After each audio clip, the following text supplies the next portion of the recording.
What's up, Rovers? Welcome back to the channel. It's your one and only Wuthering Waves lore hunter, Unsullied Gamer. Today, we're diving into the forgotten tale of a gladiator lost to time, an overlooked resonator who once burned bright in the arena. Her name is Maya. Before we dive into the story of Maya, the forgotten gladiator of Septimont, let's take it way back to where it all began.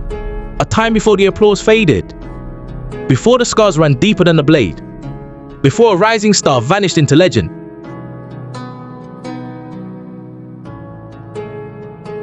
Rover and Lupa walk into a lavish restaurant, immediately drawing curious stares. It's not every day someone sees a celebrated gladiator in public, especially with company.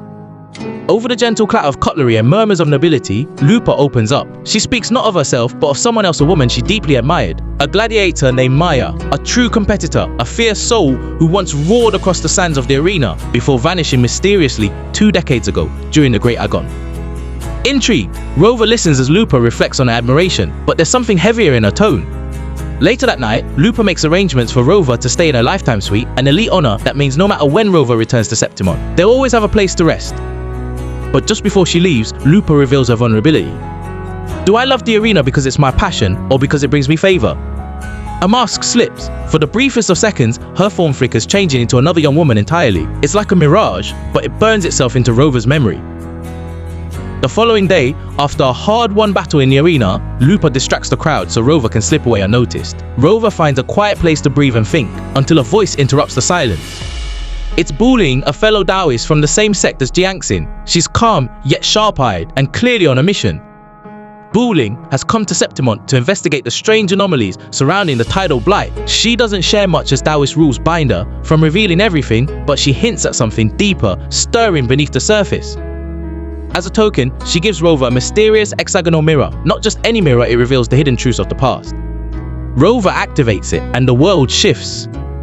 Transported into memories long buried, Rover overhears a pair of nervous NPCs in a shady corner of the city.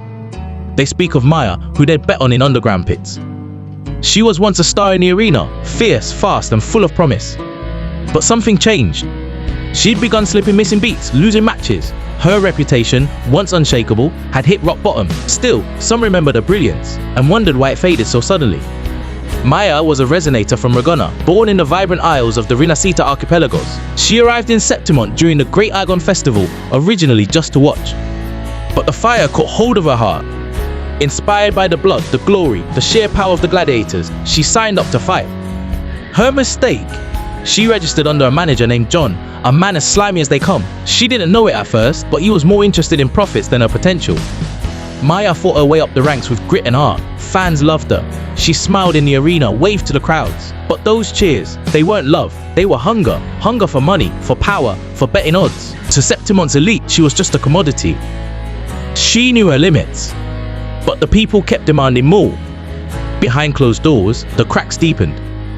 Each night, Maya sat alone in a lounge, tears staining the floor where victory once stood, to cry as a gladiator.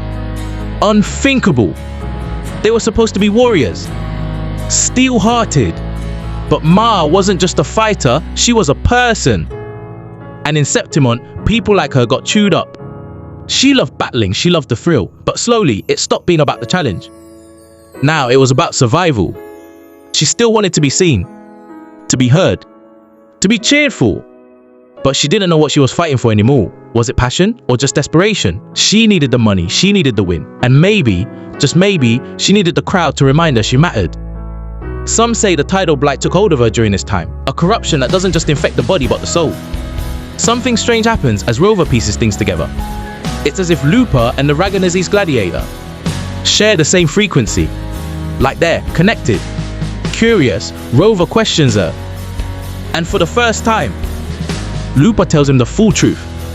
Lupa first heard about the Regona-born gladiator from her buyer, Domina Julia. Julia loathed Maya. Why? Because during the bloody Agon years ago, both women competed, and Maya defeated her. But just when Maya was about to receive the championship title, she vanished. No victor was crowned. Julia dismissed her as an ignorant fool, but Lupa saw something more. Maya was obsessed with her craft. She trained beyond human limits. Her days were filled with sweat and discipline. But in Septimont, that kind of focus was mocked. People found it threatening, unrelatable. Maybe the city feared her. Maybe her drive reminded them of what they couldn't be. Rumors whispered through the marble halls and blood-soaked pits. Some say Maya got caught in the rigged matches set by the higher-ups, that she broke under pressure, that she fled. Those who once screamed her name in joy now sneered at her with contempt. Her lowly origins, her failures, her every misstep replayed with cruel laughter. They bullied her until she broke.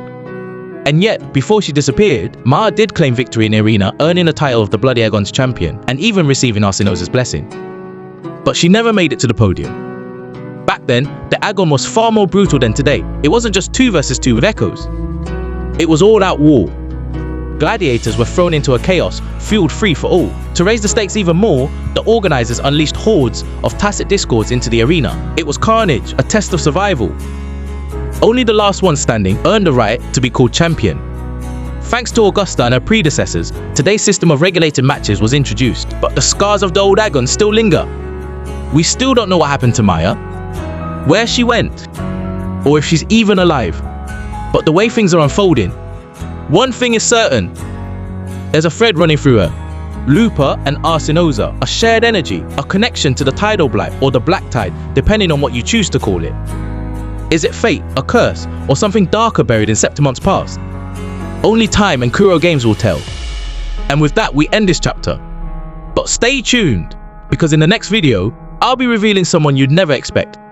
Their purpose, their secrets, their role in the storm to come. You don't want to miss it.